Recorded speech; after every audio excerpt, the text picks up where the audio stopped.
मित्रों, हिंदू धर्म ग्रंथों में बताया गया है कि किसी भी मनुष्य को मृत्यु के बाद उसके द्वारा किए गए कर्मों के आधार पर ही स्वर्ग या फिर नरक की प्राप्ति होती है। इन कर्मों का निर्धारण और फल गरुड़ पुराण में विस्तार से बताया गया है।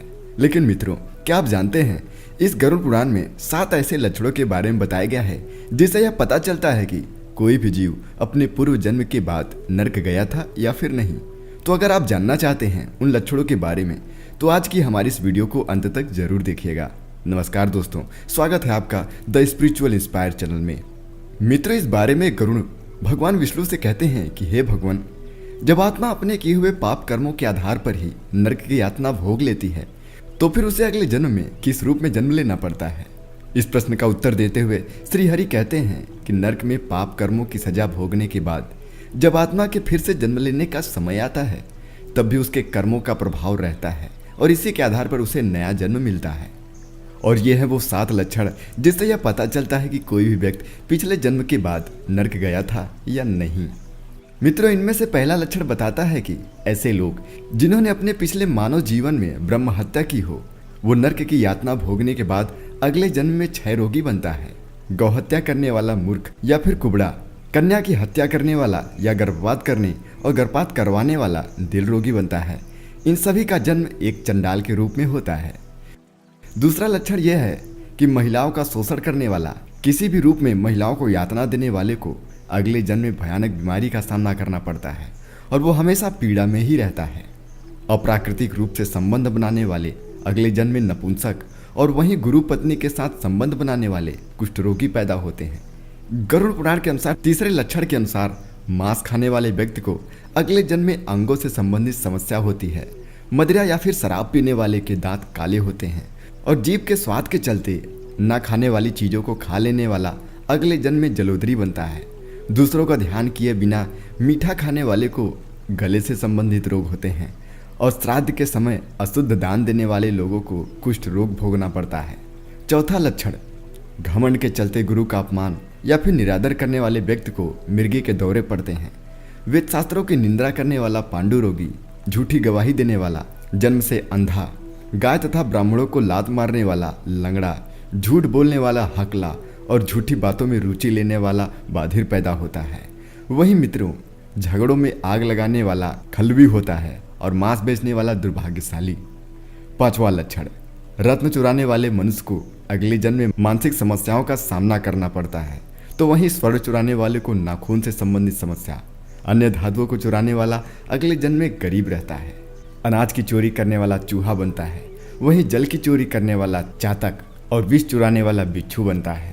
और तो और सुगंधित चीजों को चुराने वाला छछुंदर और शहद चुराने वाला अगले जन्म में मधुमक्खी के रूप में जन्म लेता है। छठा लक्षण, मित्रों, पिछले जन्म में जब पति ने अपनी पतिव्रता पत्नी को छोड़कर किसी और के साथ संबंध बनाए हों, तो वह नरक में दुख भोगने के बाद जब अपना अगला जन्म लेता है, तो उसे इस नए जन्म में बहुत ही बुरी स्त्री पत्नी के रूप में मिलती है। सातवां लक्षण है, मित्रों, अगर किसी ने पिछले जन्म में दान पुण्य ना किया हो, अकेले ही अन्न का सेवन किया हो और किसी गरीब की मदद न की हो, तो वह नरक में सजा भुगतने के बाद अपने अगले जन्म में एक एक दाने के लिए तरसता है और भूख से व्याकुल होकर मर जाता है। ऐसे मनुष्यों की संतान नहीं होती। तो मित्रों, इन 7 लक्षणों से पता चलता है कि कोई व्यक्ति पिछले जन्म के बाद नरक गया था या फिर नहीं। लेकिन मित्रों, क्या आपको ये पता है कि नरक कहाँ है और ये नरक कितने प्रकार के होते हैं? धार्मिक मान्यताओं के अनुसार नरक वो जगह है जहाँ पापियों की आत्मा दंड भोगने के लिए भेजी जाती है। दंड के बाद उनका कर्मों के अनुसार दूसरी योनि में जन्म होता है और ऐसा कहा जाता है कि स्वर्ग धरती के ऊपर है तो नरक धरती के नीचे, यानी कि पाताल भूमि में। इसे अधोलोक भी कहते हैं और अधोलोक का अर्थ नीचे का लोक भी होता है। इसके साथ ही ये भी जान लें कि धर्म, देवता और पितरों का अपमान करने वाले, तामसिक भोजन करने वाले, पापी, मूर्छित, लोभी, कामी और अधोगामी प्रवृत्ति के व्यक्ति भी नरक को जाते हैं। पापी आत्मा जीते जी तो नरक झेलती ही है, लेकिन मरने के बाद भी उसके पापों के अनुसार उसे अलग अलग नरकों में कुछ समय के लिए रहना पड़ता है। वहां उसका सामना नरक के देवता यमराज से होता है।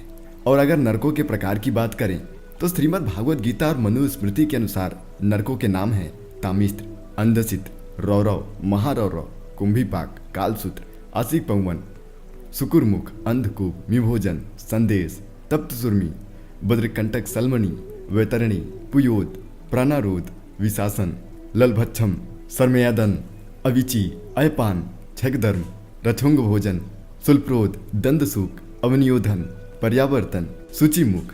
ये कुल 28 तरीके के नरक बांधे गए हैं जो धरती पर ही बताए गए हैं। वहीं कुछ और धर्मशास्त्रों के अनुसार इनकी संख्या 36 तक है। इसके अलावा वायु पुराण और विष्णु पुराण में भी कई नरक कुंडों के नाम लिखे गए हैं, जैसे वासकुंड, तप्त कुंड, सर्पकुंड और चक्रकुंड आदि। इन नरक कुंडों की संख्या 86 तक बताई गई है। तो मित्रों, आपको हमारी नरकों के बारे में यह प्रस्तुति कैसी लगी, नीचे कमेंट करके जरूर बताएं। और अगर वीडियो अच्छी लगी तो इसे अपने मित्रों और रिश्तेदारों के साथ शेयर जरूर करें। और ऐसे ही धार्मिक और आध्यात्मिक जानकारी के लिए जुड़े रहे द स्पिरिचुअल इंस्पायर चैनल के साथ। तब तक मिलते हैं अगली वीडियो में। नमस्कार।